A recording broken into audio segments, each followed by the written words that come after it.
ऊर्जा संरक्षण नियम के अनुसार जो यहाँ पे स्थितिज ऊर्जा होगी और ओजोन जो होता है हमारा ऑक्सीजन का मॉलिक्यूल और जो ओ नवजात ऑक्सीजन मिल करके क्या बनाते हैं O3 बना देते हैं O3। हेलो एवरीवन, कैसे हैं आप सभी लोग। स्वागत है आप सभी को अपने यूट्यूब फैमिली में। आज के टॉपिक में हम बात करने वाले हैं आरआरबी एएलपी सीबीटी 2 के बेसिक साइंस और इंजीनियरिंग का प्रीवियस ईयर क्वेश्चन। इस सीरीज़ में हम सभी जितने भी प्रीवियस ईयर में क्वेश्चन आए हुए हैं उसके बारे में हम डिस्कस करेंगे। तो वीडियो को शुरू करने से पहले यदि आप हमारे चैनल पर नए हैं तो वीडियो को लाइक और चैनल को सब्सक्राइब कर दीजिएगा, ताकि मैं जो भी वीडियो अपलोड करूं या इसमें डालूं आपके पास नोटिफिकेशन सबसे पहले पहुंच जाए। तो चलिए शुरुआत करते हैं पहला नंबर क्वेश्चन से, जिसमें इसमें पहला क्वेश्चन दिया हुआ है कि 12 वोल्ट बैटरी और 5 ओम प्रतिरोध के साथ समांतर क्रम में जुड़े हुए हैं, तो बैटरी में धारा की आपूर्ति, हमें यहाँ पे धारा ज्ञात करना है। तो सबसे पहले हम लोग ओम के नियम से लगा देते हैं। ओम के नियम हमारा क्या बताता है कि R बराबर जो होता है प्रतिरोध जो होता है हमारा V/I, विभवांतर अपान धारा के बराबर होता है। तो यहाँ पे R का मान दिया हुआ है। R मतलब होता है कि ओम प्रतिरोध कितने हुआ है, 5 ओम हमारा प्रतिरोध दिया हुआ है, तो यहाँ पे 5 ओम प्रतिरोध लिख लेते हैं। और विभवांतर कितना दिया है, विभवांतर देखिए 12 वोल्ट बैटरी मतलब विभवांतर होता है 12 वोल्ट लिख लेते हैं, बराबर I। यहाँ पे हमें I का ही मान निकालना है। अगर I इस तरफ लाएंगे तो कितना हो जाएगा, 12/5, काट देंगे तो कितना आ जाएगा, 5 दूना 10, 5 चौके 20, 2.4 एम्पियर इस तरीके से आ जाएगा, 2.4 एम्पियर। तो इसमें से ऑप्शन नंबर 1 सही हो जाएगा। नेक्स्ट क्वेश्चन हमारा है कि इसमें एल्युमिनियम के 10 ग्राम ब्लॉक, यहाँ पे मास यम दिया हुआ है 10 ग्राम,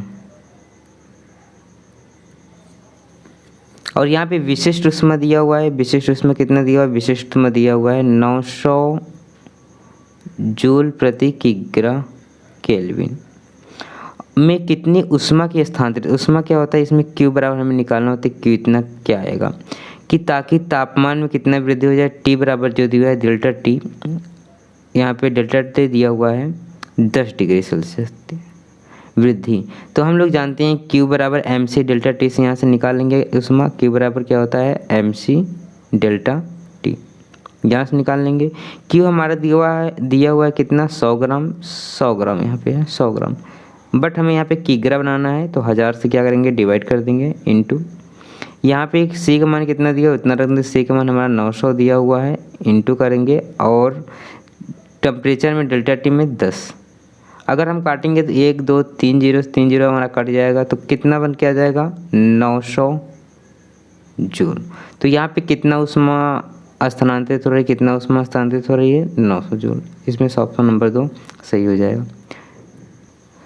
तीसरा नंबर अगर हम क्वेश्चन के बारे में बात करें तो इसमें क्या दिया हुआ है कि 2 सेकंड के लिए त्वरित होने वाली कार और 1 सेकंड के लिए त्वरित होने वाली कार की कितना दूरी का कितना गुना तय करेगा, कि कार दोनों मामले में समान त्वरण और विरामावस्था से शुरुआत होती हैं। तो यहाँ पे हम लोग न्यूटन के द्वितीय नियम से अगर देखें, गति के द्वितीय नियम से S बराबर क्या होता है हमारा, S बराबर होता है UT plus half AT square, यही होता है। किसके हमारा जो यस आएगा डायरेक्ट प्रोपोर्शनल हो जाएगा किसके, T स्क्वायर, समय के स्क्वायर, डायरेक्ट प्रोपोर्शनल इसके हो जाएगा। तो पहला नंबर जैसे पहले में क्या दिया हुआ है 2 सेकंड के लिए, अगर हम 2 सेकंड के लिए करें तो S1 का मान कितना आ जाएगा, जो S1 का मान आएगा 2 का वर्ग करेंगे कितना आ जाएगा 4, और S2 का मान कितना आ जाएगा, S2 1 सेकंड के लिए बोल रहा है तो 1 सेकंड के लिए क्या हो जाएगा, 1 का स्क्वायर कितना आ जाएगा 1 आ जाएगा। तो पूछ रहा है कि कितना गुना तय करेगा S1 वाला देखिए दूसरे का कितना गुना तय कर रहा है 4 गुना, तो ऑप्शन नंबर इसमें कौन सा सही हो जाएगा, 1 सही हो जाएगा। यह हुआ है कि 77 फ़ारेनहाइट किसके डिग्री सेल्सियस में, देखिए डिग्री सेल्सियस में ज्ञात करना है, डिग्री सेल्सियस में कितना होगा।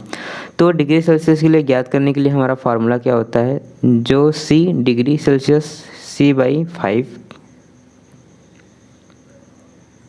फ़ारेनहाइट F माइनस, ये वाला फार्मूला हम लोग लगा लेंगे तो C आ जाएगा C/5 बराबर F का मान कितना दिया हुआ है 77, यहाँ पे दिया हुआ है 77 लिख लेंगे, -32/9। अगर हम 77 में 32 घटा देंगे कितना आ जाएगा, 45 आ जाएगा, 9, ये अपना C/5 बचा रहेगा। अगर काट देंगे तो 5 और 5 5 25, तो कितना डिग्री सेल्सियस बन के आ जाएगा, जो C का मान आ जाएगा 25 डिग्री सेल्सियस की ये बराबर हो जाएगा। ऑप्शन नंबर 1 सी हो जाएगा। तो इसमें से ये वाला फार्मूला बहुत इंपॉर्टेंट है, इसको ज़रूर याद करके जाइएगा, क्योंकि इसमें से लगभग 1 या 1-2 सवाल आराम से ही आ जाता है। नेक्स्ट क्वेश्चन में देखते हैं। नेक्स्ट क्वेश्चन क्या कर रहा है कि विद्युत धारा को प्रवाह माना जाता है। किसका प्रवाह माना जाता है? अगर जो विद्युत धारा होता है हमारा हमेशा धन आवेश से, किस तरफ से, धन आवेश से हमेशा ऋण आवेश की ओर बहता है। तो इसीलिए कि विद्युत धारा को कौन सा प्रवाह माना जाएगा, तो धनावेश प्रवाह माना जाएगा। ये ऑप्शन नंबर 3 आपका सही हो जाएगा। नेक्स्ट कह रहा है कि ऊष्मा को मापने के लिए किस उपकरण का उपयोग किया जाता है। तो ऊष्मा को मापने के लिए हमें किस उपकरण को यूज़ करते हैं? ऊष्मा को मापने के लिए हम लोग कैलोरीमीटर का यूज़ करते हैं। अगर हम एमीटर की बात करें तो एमीटर किसको मापने हैं? एमीटर में विद्युत को धारा आई धारा को मापने के लिए किसका प्रयोग करते हैं? एमीटर का प्रयोग करते हैं। ऊर्जा मीटर में किसका उपयोग करते हैं? ऊर्जा मीटर हम लोग ऊर्जा मापने के लिए ऊर्जा मीटर का उपयोग करते हैं, एनर्जी को। और वाट मीटर में किसका यूज़ करते हैं? वाट मीटर हम लोग यूज़ करते हैं वोल्ट तक मापने, किसको? वोल्ट को ज्ञात करने के लिए वाट मीटर का यूज़ करते हैं। तो नेक्स्ट क्वेश्चन में आ जाते हैं। अगला क्वेश्चन दिया हुआ है कि विद्युत प्रतिरोधकता का एसआई इकाई क्या होता है। विद्युत प्रतिरोधकता हम लोग जानते हैं, सूत्र वाला आपको लोग को याद होगा, R बराबर जो होता है रो L/A। तो R क्या होता है? प्रतिरोध होता है, रो विद्युत प्रतिरोधकता है, L मीटर लंबाई और A क्षेत्रफल। अगर यहाँ से हम लोग रो का मान निकालें तो क्या आ जाएगा? रो बराबर RA/L, यही आता है। और रो का मात्रा, R का मात्रा क्या हो जाएगा? ओम होता है, A का होता है metre square upon metre. 1 metre से 1 मीटर कटिए तो बचेगा क्या हमारा? Ohm metre. तो विद्युत प्रतिरोधकता का एसआई मात्रक क्या बन के आ जाएगा? हमारा विद्युत प्रतिरोधकता जो एसआई मात्रक होता है वो ओम मीटर होता है। यदि आपको वीडियो अच्छा लगे तो चैनल को सब्सक्राइब जरूर कर दीजिएगा। नेक्स्ट वाला क्या कह रहा है कि निम्नलिखित में से उस चर को पहचानिए जो गैस के प्रवाह व्यवहार का वर्णन नहीं करता है। इसमें ध्यान देने वाली बात है कि गैस के व्यवहार को वर्णन नहीं करता है। एक जिगर जैसे ये मान लेते हैं हमारा कोई कंटेनर है, कंटेनर में कुछ गैस के मॉलिक्यूल रख दिए हैं, ये गैस का मॉलिक्यूल है, ठीक है। तो क्या तापमान पर गैस का मॉलिक्यूल पे व्यवहार पे डिपेंड करेगा? हाँ। कैसे? अगर हम मान लीजिए इसमें तापमान बढ़ा देते हैं, क्या कर देते हैं? तापमान बढ़ा देते हैं, तो गैस में क्या होता है? गैस में हलचल जो होता है इसका मूवमेंट तेज़ी से बढ़ जाता है, तो इसके व्यवहार में चेंजिंग आ जाएगा। अगर आयतन की बात करें V, मान लीजिए अगर हम इसका आयतन छोटा कर दिए या बढ़ा दिए, मान लो छोटा कर दिए, आयतन मान लेते छोटा कर देते हैं, तो जो मॉलिक्यूल हो जाएगा जो दूर दूर छिड़के हुए हैं तो ये पास पास आ जाएंगे। तो क्या गैस के व्यवहार में चेंज हुआ? हाँ, गैस के व्यवहार में आसानी से चेंज हो जाएगा।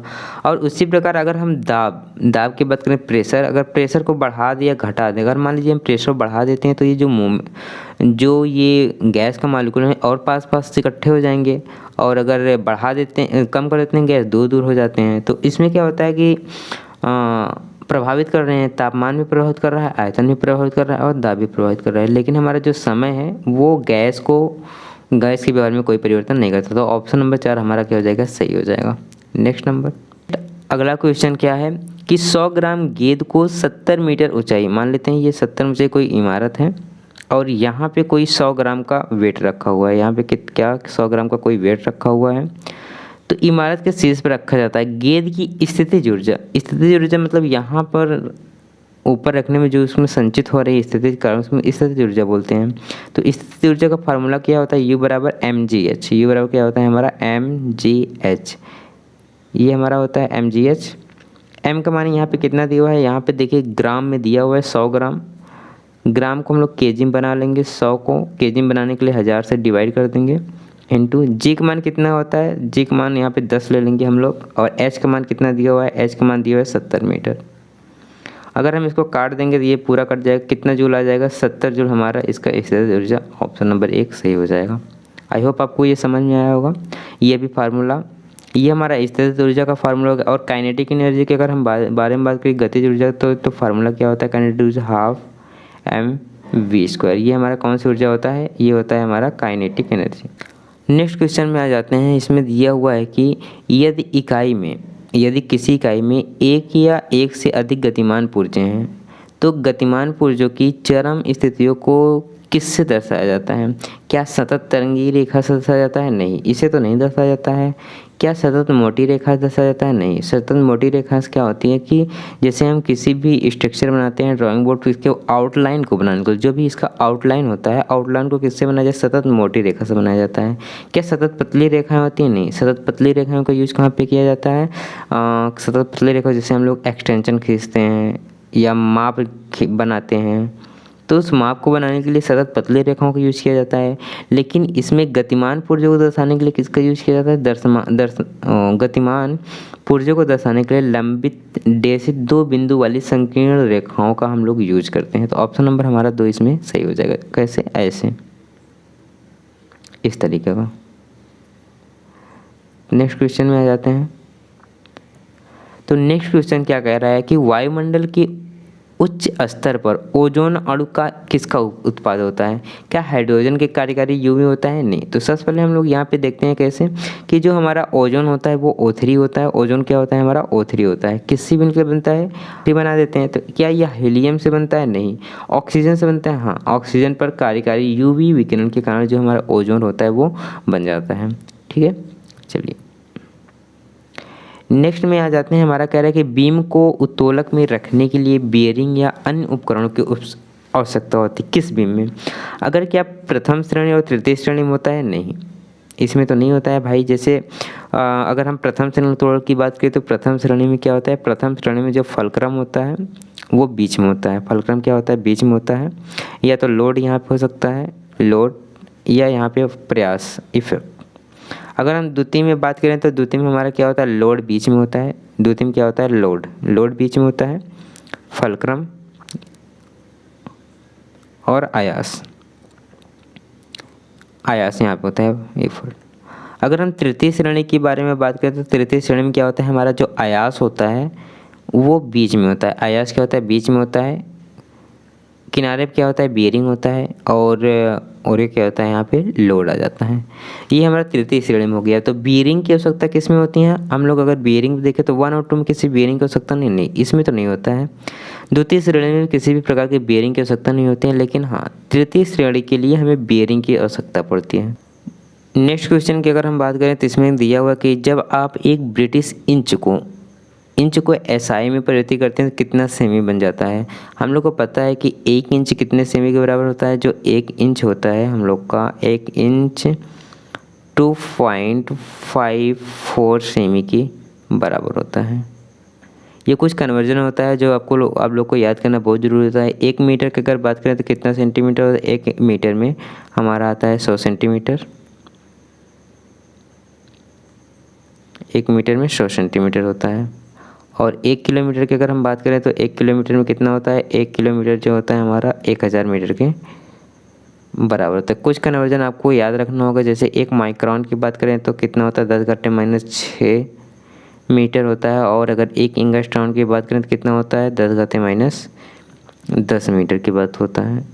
और एक अगर नैनोमीटर की बात करें तो कितना होता है? 10⁻9 मीटर। इस तरीके से आपको कुछ कन्वर्जन आपको याद रखना होगा जो कि डेली बेसिस पे आता रहता है। ये तो ऑप्शन नंबर हमारा 4 क्या हो जाएगा? सही हो जाएगा।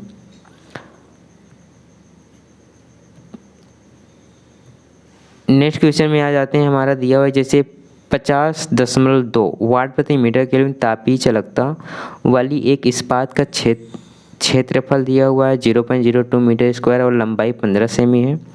तो क्षण के दोनों सिरों पर 300 डिग्री सेल्सियस का तापामान बनाए रखने के लिए क्षण में कितनी धारा प्रवाहित होगी? तो इसके लिए फार्मूला हमें न्यूटन के कूलिंग नियम से लगा देंगे। Q बराबर क्या होता है? Q बराबर माइनस में आता है ना, माइनस आता है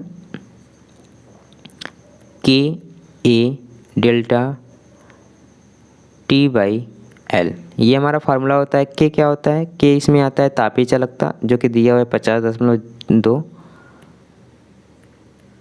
A दिया हुआ है 0.02 और डेल्टा टी 300 डिग्री सेल्सियस। तापांतर हमेशा चाहे डिग्री सेल्सियस और केल्विन सब में सेम आता है तापांतर। एल का मान दिया है कितना 15। यहाँ पे ध्यान देने वाले बात 15 सेमी दिया है, लेकिन हमें मीटर बनाना अभी ही बताया कि 1 मीटर में कितना सेमी होता है 100 सेंटीमीटर, तो 0 इतना आ जाएगा हमारा। अगर हम इसको काटना चाहें तो कट जाएगा कैसे, 15 से काट देते हैं, 15 15 दूना 30, ये 20 आ जाएगा। ठीक है, ये कितना आ जाएगा 20 आ जाएगा। और देखिए ये यहाँ पे 0.20 था, 2 जीरो हट जाएगा तो ये भी 2 आ जाएगा, 20 दूना 40। और अगर हम बचेगा कि यहाँ इतना पे बच जाएगा 50.2 इंटू 40 इतना बच जाएगा। इस जीरो से ये 10 हट जाए, 4 दूना 8 हो जाएगा यहाँ पे, और 0 5 के 20 कितना है 20।